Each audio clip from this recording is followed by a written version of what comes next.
আসসালামু আলাইকুম। সুপ্রিয় চাকরি প্রার্থী ভাই বোনেরা, ধামাকা নিয়োগ চলে আসছে। ধামাকা নিয়োগ চলতেছে। আপনারা এসএসসি পাস বা অষ্টম শ্রেণী পাস হলে এখানে আবেদন করতে পারবেন। আর এখানে অসংখ্য লোক নেওয়া হবে, লোক নিয়োগ দেওয়া হবে। মূল ভিডিও শুরু করার আগে আপনাদের কাছে রিকোয়েস্ট থাকবে, অবশ্যই চ্যানেলটি সাবস্ক্রাইব করবেন যারা ঘরে বসে এরকম আপডেট ভিডিও পেতে চান। আর এই যেখানে আপনাদের আমি প্রমাণ স্বরূপ দেখিয়ে দেওয়ার চেষ্টা করব। বাংলাদেশ ডাক পোস্ট মাস্টার জেনারেলের কার্যালয় উত্তরাঞ্চলে আবেদন করতে পারে সরকারি জব। এটি খাস সরকারি। এখানে পোস্ট মাস্টার জেনারেলের কার্যালয় উত্তরাঞ্চল, রাজশাহী 4203। ডাক সেবা আধুনিকায়ন গ্রাম শহরে সম্মেলন।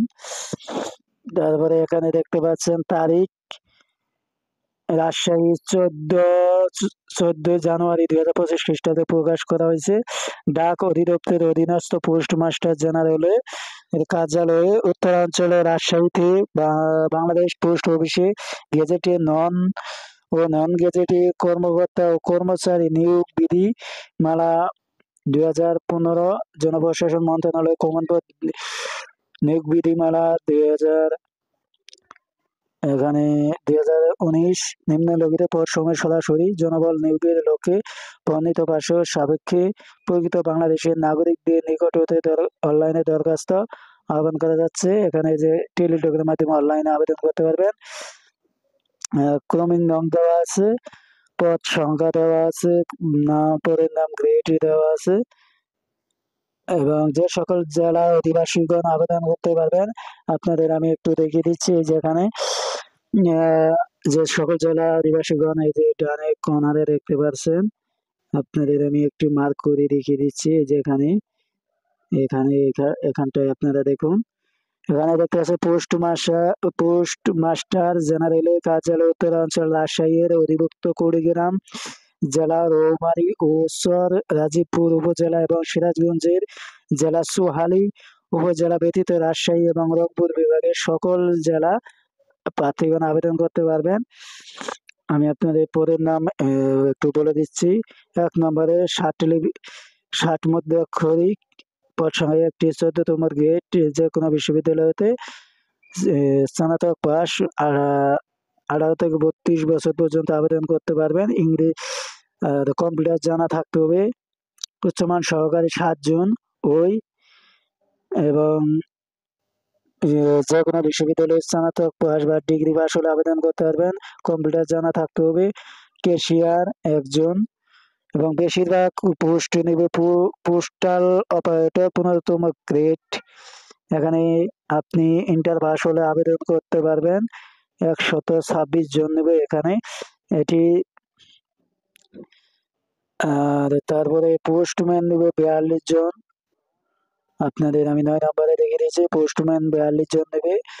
যে কোনো বিষয়ে এসএসসি পাস হলে আবেদন করতে পারবেন। কোন শিক্ষিত বোর্ড ইনস্টিটিউট হতে 2 বছর যাবৎ মেকানিক্যাল ট্রেডে 2 বছর মেয়াদী মেকানিক্যাল ট্রেডে কোর্সধারী মাধ্যমিক স্কুল সার্টিফিকেট বা সমানের পরীক্ষা দ্বিতীয় বিভাগে সিজিপিতে থাকতে হবে। আপনাদের আমি বেশি বেশি সংখ্যাগুলো দেখিয়ে দিচ্ছি। 13 নম্বরে পেকার মিল, এখানে 60 জন নেবে। এখানে এসএসসি পাস হলে আবেদন করতে হবে এবং সুস্বাস্থ্যের অধিকারী হতে হবে 19তম গ্রেডের।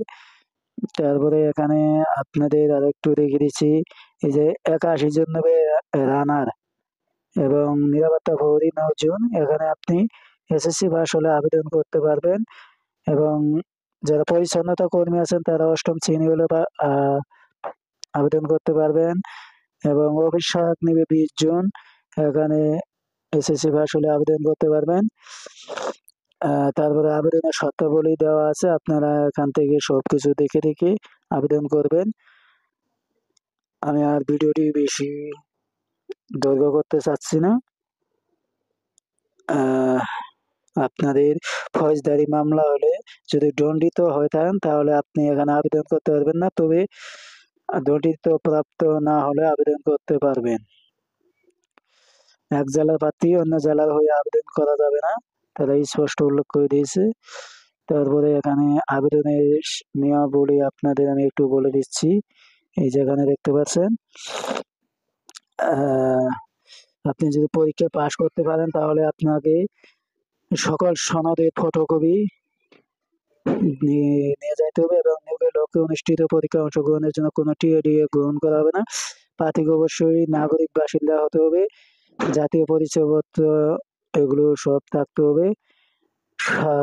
সংরক্ষণ, নিয়োগ পরীক্ষা নিবন্ধন সংক্রান্ত যে কোনো বিষয়ে নিয়োগ কর্তৃপক্ষ চূড়ান্ত বলে গণ্য হবে।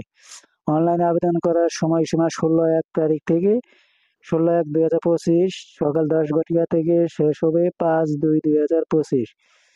সময় বেশি নাই, আপনারা তাড়াতাড়ি আবেদন করে ফেলুন 16 তারিখ থেকে।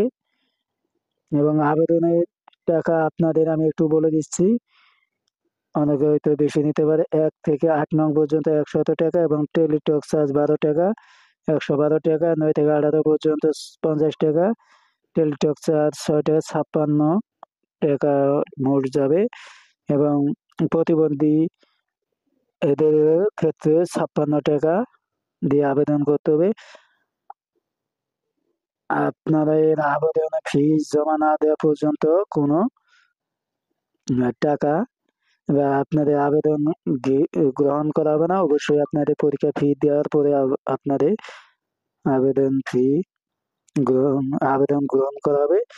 আর আপনাদের একটি কথা বলি, যেটি দিয়ে আপনি যে নাম্বার দিয়ে আবেদন করবেন সেই নাম্বারটি সবসময় সচল রাখবেন, কারণ তারা পরবর্তীতে আপনাদের জানিয়ে দিবে। পরীক্ষা সংক্রান্ত গুরুত্বপূর্ণ তথ্যাদি: নিয়োগ পরীক্ষা উত্তরপত্র একটি গোপনীয় দলিল। এটি কোনো প্রার্থী বা প্রতিনিধিকে কোনোভাবেই প্রদর্শন করা হবে না এবং উক্ত পরীক্ষা নম্বর কোনো প্রার্থী বা তার প্রতিনিধিকে প্রদর্শন করা হবে না। পরীক্ষার প্রশ্নপত্র পুনঃনিরীক্ষণের সুযোগ থাকবে না। পরীক্ষা প্রশ্নপত্র উত্তরপত্রের সাথে জমা দিতে হবে। নিয়োগ তফদিলের সাথে যদি কোনো তফদিল বা সুপারিশ যোগ্য বলে বিবেচিত হবে। এখানে দেখতে পাচ্ছেন কিউআর কোড আছে। এই ছিল আমার কাছে আপডেটগুলো যদি ভালো লেগে থাকে অবশ্যই চ্যানেলটি সাবস্ক্রাইব করবেন এবং শেয়ার করে দিবেন, আপনাদের বন্ধুদের দেখার সুযোগ করে দিবেন। ধন্যবাদ। আবার নতুন আরেকটি ভিডিও নিয়ে দেখা হবে। সেই পর্যন্ত সবাই ভালো থাকুন। আর যদি আপনাদের কোনো কিছু জানা থাকে অবশ্যই কমেন্ট করবেন, রিপ্লাই দেওয়ার চেষ্টা করব।